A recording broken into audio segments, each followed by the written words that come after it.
Hey, welcome back everyone to another broadcast of In the Trenches. I'm your host, Tom Morcus, and today I sit down with Hussain Bandukwala, who's the chief coach at Parwaaz Consulting. I brought Hussain on the call today to talk about project management, specifically how do we get things done quickly and efficiently, and do it in as organized a fashion as possible so that we can ship on time and profitably. So while the typical, I think, generic project management might sound boring, for me, this is actually particularly interesting because I think the idea of project management and getting things done efficiently and effectively is, interesting and a useful kind of pursuit of our time and energy because, of course, we'll be more profitable if we do things better. But more importantly, maybe more pragmatically for you, this is going to be about how you can get things done better, faster, and ultimately reclaim more of your time. So we talk about and zoom in on solopreneurs and creatives and how you can use this to kind of improve your own personal time management and get back more hours out of the day and be more on top of whatever projects you are working on. So we do cover a lot of ground, and I think there's a lot of good tidbits in there for everybody. So I really hope you enjoy. And if you do, make sure to leave a review. Go to tommorcus.com/iTunes and make sure to leave a review for this podcast if you enjoyed. Thanks in advance for your support. All right, Hussain. So I want to start with your origin story, how you got started. We're going to get to the PMO stuff a little bit briefly, and we're definitely going to be talking about project management. And as far as like I'm approaching this kind of project management hacks that anyone could implement, even if they're like a solopreneur or only have a few employees or a few contracts they work with. But before we get to that, again, how'd you get to this place in time? What led you to what you're doing today? Oh, that's great. Thanks so much for having me. Firstly, Tom, I really appreciate that. So, Tom, I got out of college and I was I had a computer science degree, but I got into consulting right outside. That was my first job, and I started off in a small consulting firm based in Virginia. And when you're in consulting, you're expected to wear many hats. So even though I started off, as a developer in that consulting company, I was expected to work directly with clients and project manage things. Whether it's my time, whether it's the client's time, whether it's the stuff that I'm working on. And then as that progressed, and I changed from one consulting company to the other, that project management stuff grew to program management. So essentially, program management is something where you are managing a set of different projects, set of different related projects together. And that grew into portfolio management, which is taking care of a large set of programs or projects that are related together. And then that led to me sort of taking in the reins of setting up departments that are responsible for all things projects at organizations. And a lot of the companies that a lot of the consulting companies that I've worked for have been very small, 10 or 12 in size, or about 17,000 to 50,000 in size, or even 500 in size. And the types of clients have been all sort of corporate America type of clients, both in the corporate space, the federal space, everything in between. So a lot of the work that I have done has been with corporate America. But when I went about starting on and doing work for myself as an entrepreneur, or even when I had my own startup, a tech startup here, once I moved to Toronto in Canada, all those lessons sort of came flashing down for me, and it really helped me sort of be very, very organized and structured. So sort of a bit of a concern there, because as a project manager, your mindset works in a very structured way, and then you're thinking and planning a lot, and then the entrepreneur side is not quite the opposite, but you have to sort of let yourself loose a bit. You have to get some of the creative juices flowing. You also have to sort of plan to fail, right? And that doesn't really jive well with project management. So I think entrepreneurship is a great balance between the structure and the unstructured world, and keeping yourself balanced between the two, and making sure that while you're taking some risks, you're also taking calculated risks and walking down that path and looking at things objectively. Basically have about 14, 15 years of experience in project and program management. I'm working right now focused on helping clients, coaching them to set up departments within organizations that are responsible for projects. So those departments are called project management offices or PMOs. I do webinars. I write a lot on LinkedIn, and I also have my course on LinkedIn Learning, or some people may know that as lynda.com, because LinkedIn Learning was bought over by lynda.com. So that's where I am. So tell me a little bit about, like, let's just shift into to project management and some of these ideas. So we were talking a little bit offline. I thought was kind of interesting in terms of like kind of how you approach these problem sets at the corporate level, but also kind of on the individual level, which we're going to bring it down to. So, okay, everybody who's doing anything, entrepreneurs, creatives, artists, writers, and then obviously people who are in corporate America, especially in these say management C-level positions, deal with some level of project management. Like if we're doing more than just a rote, muscle memory, job that's just repetitive. Right. There's probably some project management to it. Maybe give me an outline in terms of like how we should think about project management overview, like 50,000 foot view. And then we can kind of zoom in on the elements that are kind of critical to the success of a project, which I would say is actually completing it, shipping it, and doing that on time. I think that's pretty much it, but maybe I'm missing something. So you can kind of go over that with us. No, so I think that's a great question, Tom. And I think I'd like to go ahead and take this opportunity to sort of, bust some myths here around project management, right? So a lot of people think, and especially people in the startup world, who I'm still in touch with, often think that project management is just very, very administrative in nature, and that you just use like a tool like Asana or Monday.com, and that's all your project management is all. That's really about it. Or they feel that it's very administrative in nature and very, I would say, dinosaurish, where things are paperwork, and slowing things down, and process heavy and stuff like that.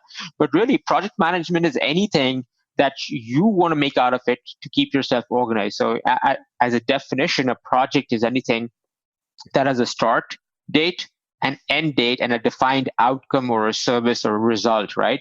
So a lot of people, you usually say, oh, you know what? Hey, Tom, if I ask you, Tom, how was your weekend? You're like, yeah, Sam, was pretty good. I had a weekend project. I had to build a cabinet for my garage. Well, yeah, there you go. Because, you wanted to make sure that you built a cabinet for your garage. That was the outcome within the weekend, which was a set targeted time frame that you had.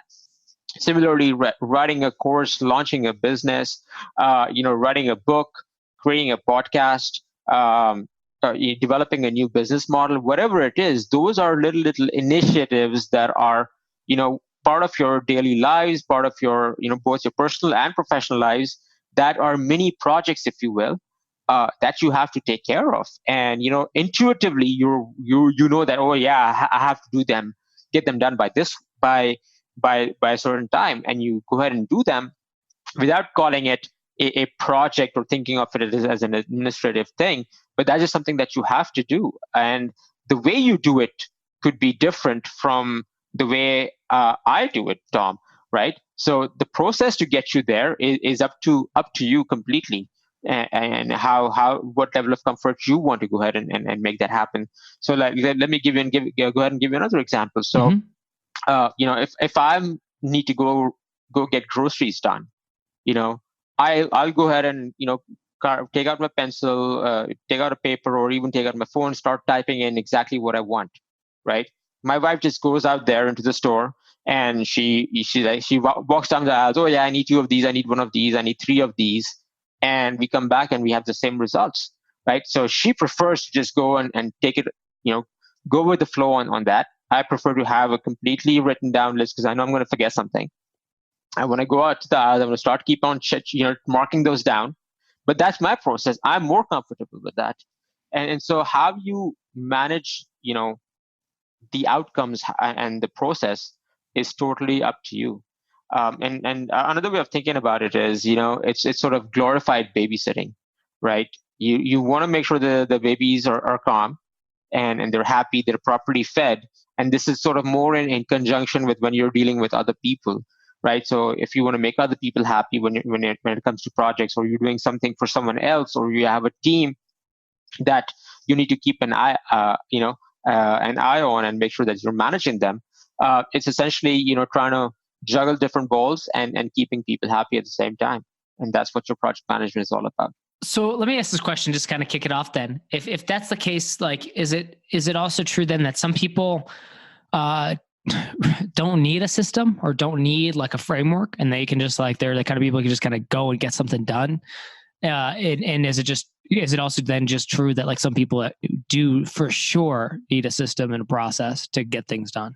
Yes. So I think that to start off with, I think that, and I think that's true for people in business, whether they're solopreneurs, whether they're a startup with a small team. In the beginning, I think the goal is to just get things done. So do whatever you need to, but you will know that if you want to start scaling things, you need to be able to get things done consistently and predictably. Because if you're not able to do that, then you're basically getting in your own way of your own growth and prosperity and scalability. And that's where some sort of a system can be extremely helpful. Okay. So knowing that, then how do we know, especially I'm thinking of this from the context of like the solopreneur or the person working in like kind of a small business context, somebody who's trying to like maybe base level just manage themselves or manage like a few people on one project. Again, where do you zoom in and how do you deconstruct that to make sure that, and I'll preface this in the long way, but I think it's important. Like, so that how do you position that, or how do you break that apart and then approach the problem set of project management in those cases, and without it taking more time than it actually gives back to you? Because and tell me if I'm wrong in this, maybe you've experienced this, maybe you haven't. I feel like I've interacted with a lot of people who try to implement systems and then the system ends up controlling them versus the other way around, or the system ends up being more of a time drain or time suck or energy suck than without it. Like, so the system or the process becomes like the thing, right? And then they get addicted to that. I think I even made that mistake earlier in my career where I was really fixated on like tracking all my time and stuff like that. I'm like, wait a second, is this actually giving me anything?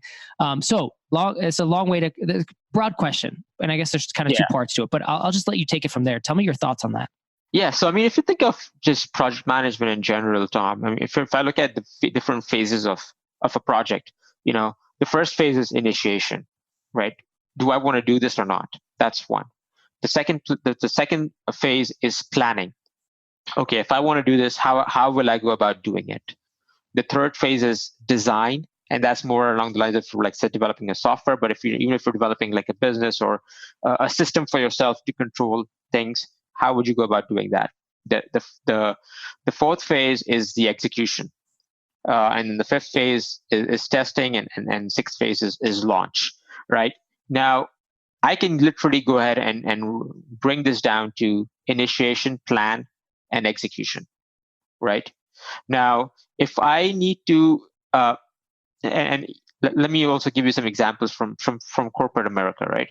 Depending on the size of the project, the complexity of the systems can vary.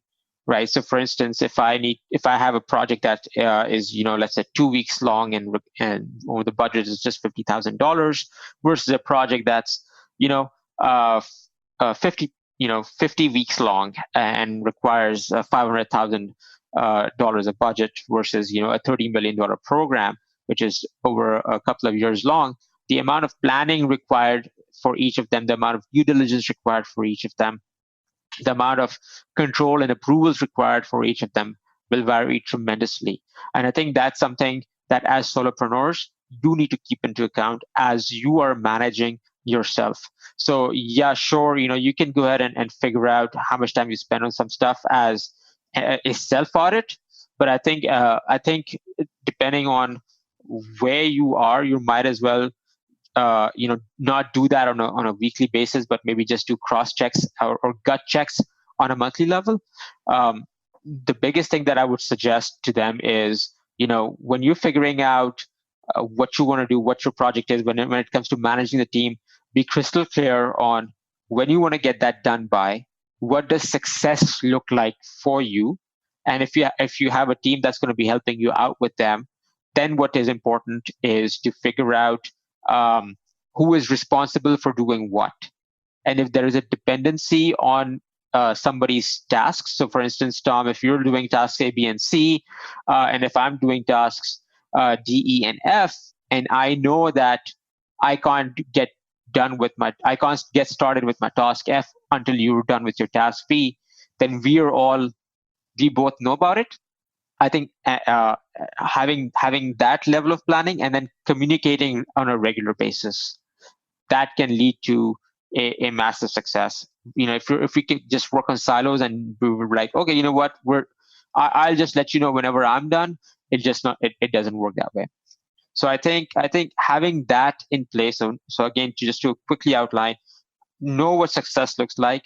If you're working with a team, carve out what the roles and responsibilities are, and have active communication between the team members and yourself. That is key to success. And I don't think you need to go into any further sort of audits when you're kicking things off. Got it. Okay. So the thing we talked about offline was this idea of like kind of a clear view, or something I put in my notes that I was like, oh, this would be interesting to talk about. Can you break that down for me, that piece of it, and how you, maybe just outline that piece and we'll see where we go with it. Yeah, for sure. So, I mean, one of the things, and I think this goes from all levels, even for me as a business owner, Tom, I'm not sure if you're going through that thing. I know in corporate America, everybody is sort of feeling the same pinch. Is where can I go where I can have a singular view and take a look at, all right, this is what's going on with all my projects, or this is what's going on in my life. This is how I'm, this is the way I've prioritized things, so I can go ahead and shuffle things around up and down, right? So, there are tools for there are whiteboards for there are mind maps for stuff like that. And I think it can work out for you. It can work out in any way you want. So know what you're comfortable with, whether it's, you literally drawing down a list of all the things that you're writing down, that you're going to be working on, and either having it on a piece of paper or a whiteboard, or translating that onto, real-time board, which is Maro.com, or using like tools like Asana or Trello, or even Slack for that matter. That can be phenomenally helpful as well. For me personally, I like to see all of that in a singular view, which is sort of a Gantt chart. So a Gantt chart is a chart of your schedule of all the things that you're doing, which basically has a bar associated with the start and an end date for every activity or every project that you're doing. And then as you're making progress along that, the bar's colors start changing from, let's say yellow to blue or whatever. And, so you, based on the colors change, you can sort of get a sense of how much work has been done and how much work has been left. And you can sort of gauge whether you're on track on something or you're not. But then based on that, I can also go ahead and, shift things around up and down. And based on, if my priorities are changing and I want to focus on something else, that's what I like to do. I also prefer to have like a detailed checklist of what I want to focus on. So, taking out looking at the Gantt chart overall in one view is great for a 50,000 foot view. But then if I'm looking at what do I want to really focus on this week, then, let's say if I'm working out of the 7 things that are going on this week, I really want to focus on the first 3 projects. Then I look at the tasks that are associated with those projects, make checklists out of those, and get those done for the week. So I've been through a number of systems and processes. I've gone probably to every extreme, from like super detailed with everything you just described, Gantt charts, the whole 9 yards, with employees, tracking time on a per user level myself, and the whole 9 yards. And now I'm at a point where mostly I use like a few sticky notes.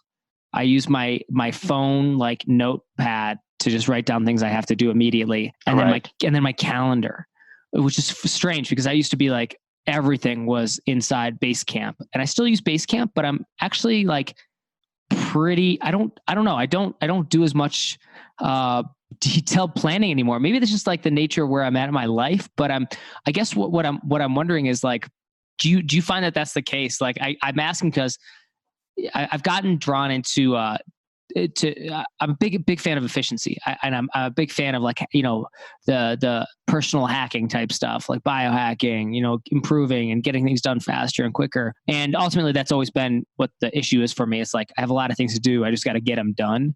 I found that the calendar, like actually blocking out dates and times on my calendar, is like probably the most effective thing, but it doesn't really give me a good overview of like the whole project. But when I'm only managing like a few projects and maybe a handful of people here and there, they're not too complex. I kind of already know where things are at, generally speaking. Like, is that enough, or would you recommend like, no, here are some things you like? What are the critical things you definitely need? Would you say, like, for any person who's trying to run a business or grow any kind of operation? I think that's a great point, and I've been through that cycle myself, and I'm still sort of going ups and downs in all of them, and I've tried so many different tools myself, like Trello. I've used Asana, I've used Evernote. I've never used Basecamp, and then I keep on using my calendar on and off as well, but not to the point where I'm going to be setting out this much time for this task and this much time for this task, but rather just a block of here are the things that I need to do, and in that block I'll be doing 5 things. So things of that nature. I think that, and I think again, everybody's personal capacities and preferences are different. A lot of people still like paper and pencil. In some cases, I do, but I prefer, to be honest. Like I said, I think for everyone to have a good sense of progress and efficiency is to be completely in the know of the big picture. I think that they need to focus on immediately, and I think that can help them give a balance between what is urgent versus what is important. Oftentimes, we just keep on focusing on what's urgent and lose the sight of what is important. So I've been thinking about this actually a lot recently. This piece, because that is where one of the things where I'm like, am I making forward progress or not? And sometimes it's hard to tell, especially if you're doing projects that are take a long time, especially if you're doing work like blogging and podcasting, where it's a slow build. Those kind of things, like you won't see an immediate reaction. It's not like a publish one thing and everything changes. It's like it's a slow build, but so sometimes it's a lot of work over an extended period of time before you see if it's working or not. So when you cannot trust the feedback you're getting, right? It's like, how do you know you're moving in the right direction? So I was just thinking, like, it seems like there's 2 things in terms of like me trying to. This is again me trying to figure out my own stuff. So I don't know how. Hopefully this is helpful for other people in terms of thinking about it. But I found that like recently I've started to look at things like, okay, what is like one item I need to do today to build something, and then what is one critical thing I need to do to maintain something. Now, there's always going to be more than one. Right. Just that idea of like building versus maintaining. Like I've been doing a lot of yard work. I'm trying to prep. I want to be totally self-sufficient at the land in like the next 2 or 3 years. So I've really been into the farming and the growing and the building. And so I get time to reflect on these things. And I think to myself, like, there's the maintenance, like I gotta mow the lawn like every week, but that doesn't help me with anything else. That's just the minimum. That's the cost of admission. It's like the watering the plants, watering the crops, knowing, that's part of it that has to be done. But if that's all you're doing, then there's no building that's happening. So I guess, how do you look at things just on a personal or maybe on a project basis? Like how you, like, does that make sense what I'm talking about? And is that something that you kind of consider, or what do you recommend in that context? Yeah, that makes a lot of sense. And I think everybody has their own sets of categories. So like, for instance, you have the build versus the maintain. I have the serving my clients versus developing new clients, versus creating new content for royalty.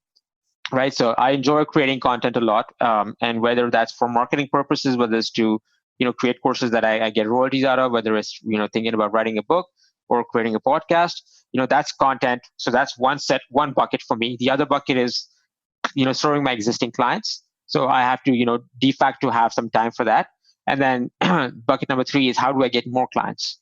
And what am I doing about that? So, and there could be interchangeable links between the 3.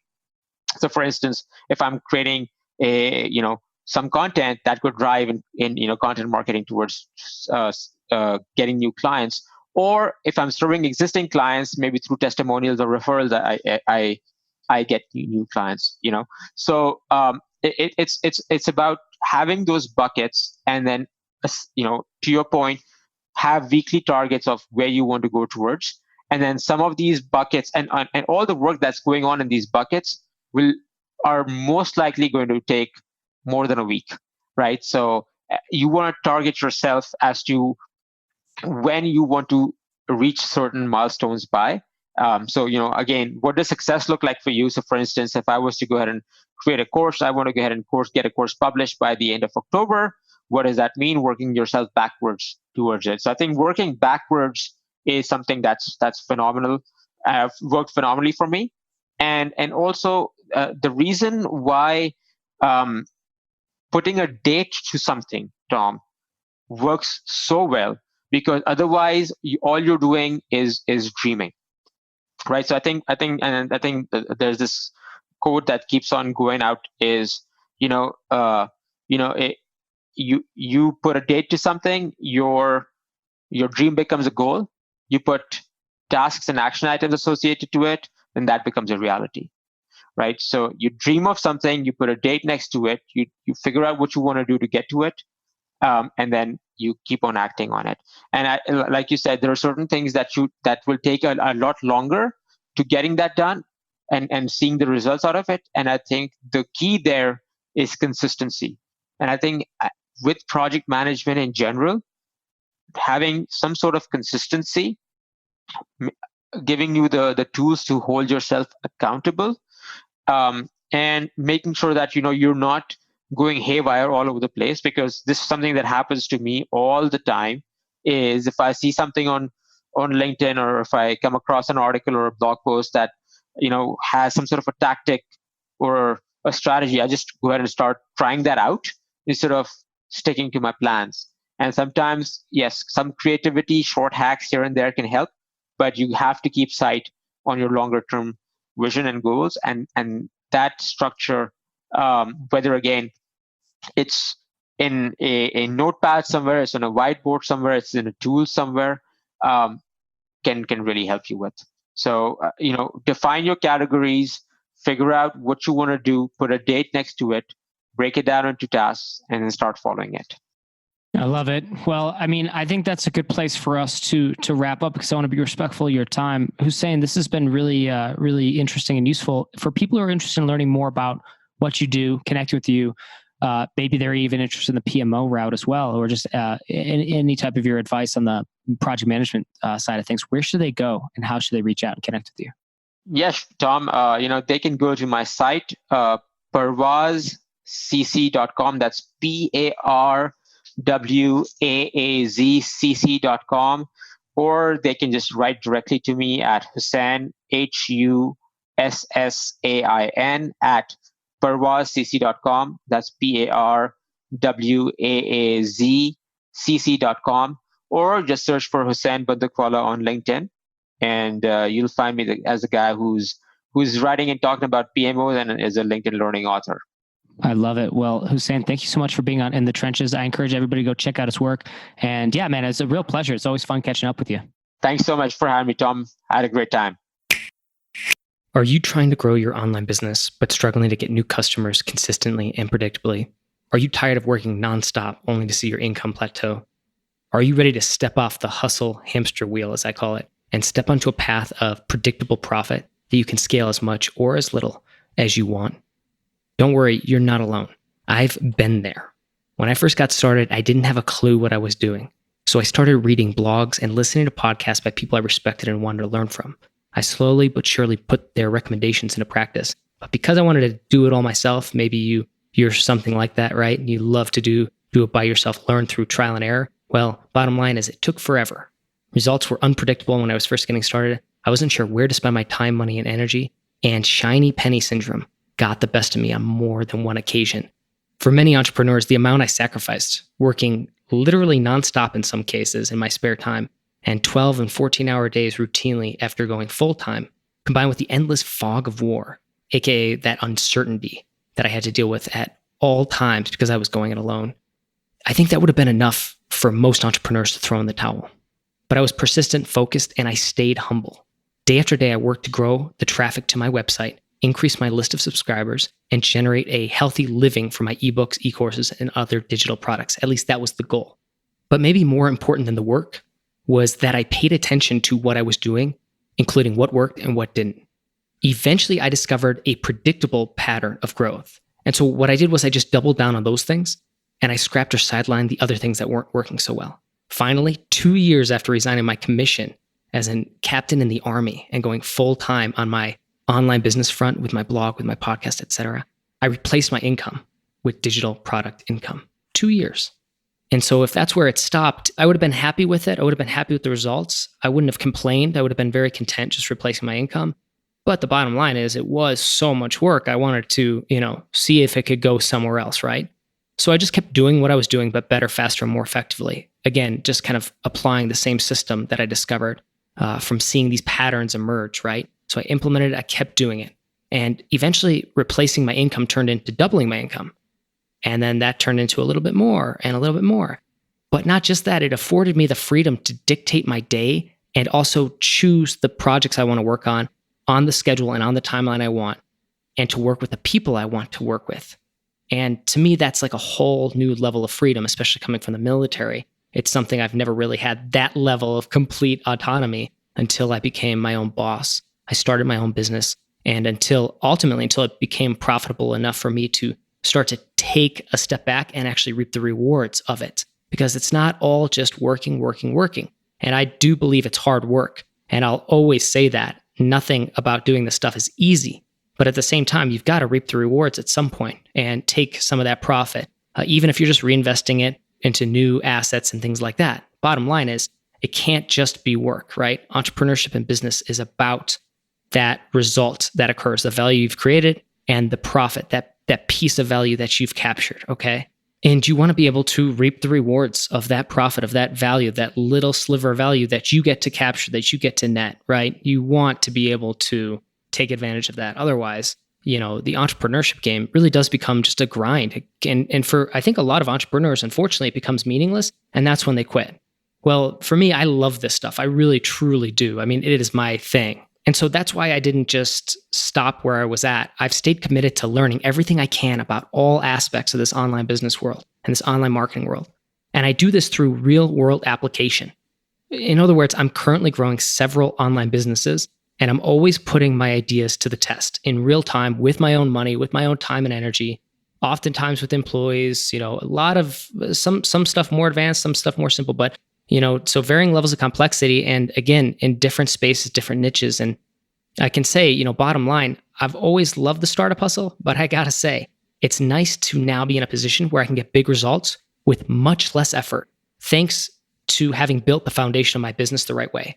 And again, I did it all through trial and error, but I don't think that that's the way that everyone needs to do it. And in fact, looking back on it, if I had to redo it, I don't know if I would. It was so difficult to just go it alone and try to figure everything out by myself.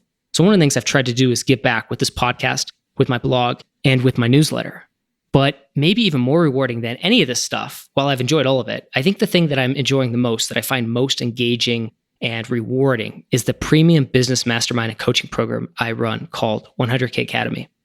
Inside 100K Academy, I help ambitious entrepreneurs who are very driven and excited to be doing what they're doing. I help them grow their reach, their influence, and their profit using my proprietary marketing system. That's the same one I use to scale my own online businesses from 0 to multiple 6 figures and beyond. And the same system I use to help my clients reach the New York Times, Wall Street Journal bestseller list, set Kickstarter funding records, and create viral product launches that have turned into predictable revenue streams. So lots and lots of case studies that you can find at tommorkes.com. If you're curious, just go to tommorkes.com/about, and that'll get you started. Most importantly, this system is one that 100K Academy members and alumni have used to achieve tremendous results, like Alexa, who used it to have her most profitable year ever, or Tina, who used it to make 5 figures from a sales funnel that she can now replicate and scale, and that's exactly what she's doing. Or Carrie, who made over $75,000 in just 7 days.